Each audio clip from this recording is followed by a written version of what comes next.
Episode 41E1 of 6 Gerda and Belorussian wood chopping to demoralize supporters of Ukraine in Europe. Gerda noted a World Economic Forum poster who noticed that the president of a country supporting Russia's invasion of Ukraine and weaponization of energy no longer being supplied to Europe recently had himself filmed chopping firewood. Europeans won't be left in the cold, he said through a smirk. Let's help our brothers. https://www.youtube.com/watch?? V equals IKZOS_Omri Belarusian leader Alexander Lukashenko filmed himself chopping wood. This was meant to be demoralizing to those in Europe who support Ukraine, who are now short of the cleanest fossil fuel, natural gas, a non-solid fuel. The Ukrainians supporting European countries may have only dirty fuels available, such as wood burning, to stay warm this winter, because of the shutoff of natural gas from Russia. Episode 41E2 of 6 Gerda and the Air Quality Map of the European Environment Agency of the European Union is found at https://www.eea.europa.eu/themes/air. Gerda noted that 96% of Europe's urban population was exposed to fine particulate matter above the health-based guidelines set by the World Health Organization, WHO.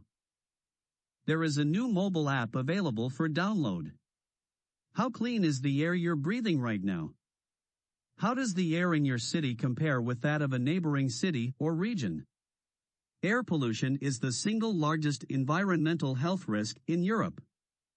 The European Environment Agency's European Air Quality Index allows users to understand more about air quality where they live. Displaying up-to-the-minute data for the whole of Europe, users can gain new insights into the air quality of individual countries, regions, and cities. Episode 41E3 of 6 Gerda and in a Ukrainian town, the hardship of wood burning. Gerda noted that, in a Ukrainian town, scavenged wood is for the cooking fires and the smell of wood smoke fills the air. Rainwater is for showers and dishes. Almost nothing keeps out the autumn chill in homes without windows. A grad rocket exploded in a Ukrainian woman's yard. The house was damaged beyond recognition months ago. The town has had no gas, electricity, running water, or internet since March. The woman carefully piled kindling, lit the fire and placed the kettle on the grate. Her 10-year-old deftly pulled out a finger length of cotton stuffing, twisted it and poured sunflower oil over it to soak on a plate. With a few wicks already in place from other nights, the makeshift oil lamp was almost bright enough to read by. The woman has no idea when her two older children can resume studies.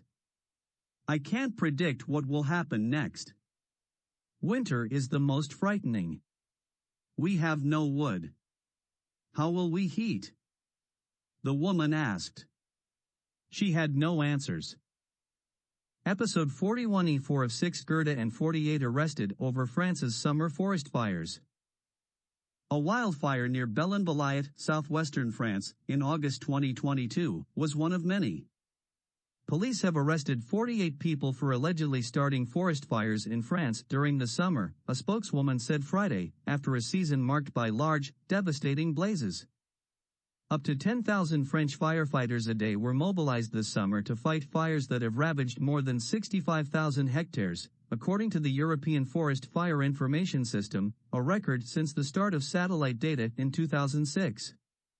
Of the 48 arrested, 12 people have already been sentenced to 2 years in prison, while more than a dozen have been remanded in custody, said the National Gendarmerie spokeswoman. We found young people, minors, retirees, mostly men, she said, adding that the suspects came from all backgrounds. Some have a weaker psychological profile, sometimes mental disorders, she said, adding that some were firefighters as well. According to the French National Forestry Office, 9 out of 10 fires are of human origin and 3 out of 10 fires started on average are intentional. France's southwestern Gironde department, home to part of Europe's largest coniferous forest, was particularly affected with 30,000 hectares going up in smoke. Mary noted that the focus of residents against wood smoke emission particulates, ROSEP, is on the health effects to near neighbors of living next to residential wood burning, in those hyper-localized areas where the source of particulate pollution, PM2.5, is concentrated. PM2.5, particulate matter of 2.5 micrometer size, is the perfect size to infiltrate the human lung, causing a cascade of human health problems. Wood smoke consists of 90% PM2.5. Residential PM2.5 monitors can be purchased by neighbors from Purple Air for less than $300, and their locations are put on the online Purple Air map, along with data uploaded every 10 minutes, available to the general public, and of course, to governmental authorities.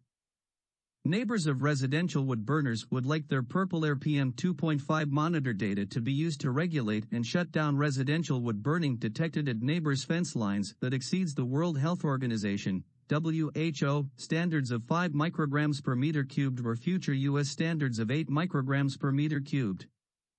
There could even be court-ordered monitoring using a neighbor-owned Purple Air PM2.5 monitor as a breathalyzer, similar to car breathalyzers court-ordered for repeat drunk drivers, to turn off the ignition of a neighboring indoor wood stove when levels of PM2.5 in a near neighbor's yard is exceeded.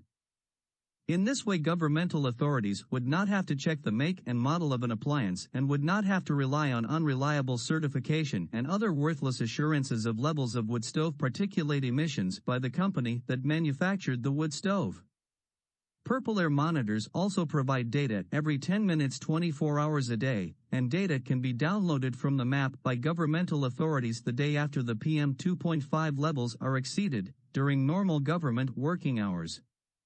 Purple Air PM2.5 monitors are so reliable and accurate they are put on U.S. Air Now smoke and fire maps alongside $100,000 Environmental Protection Agency, EPA, monitors, correlated to the EPA monitors with a simple mathematical formula.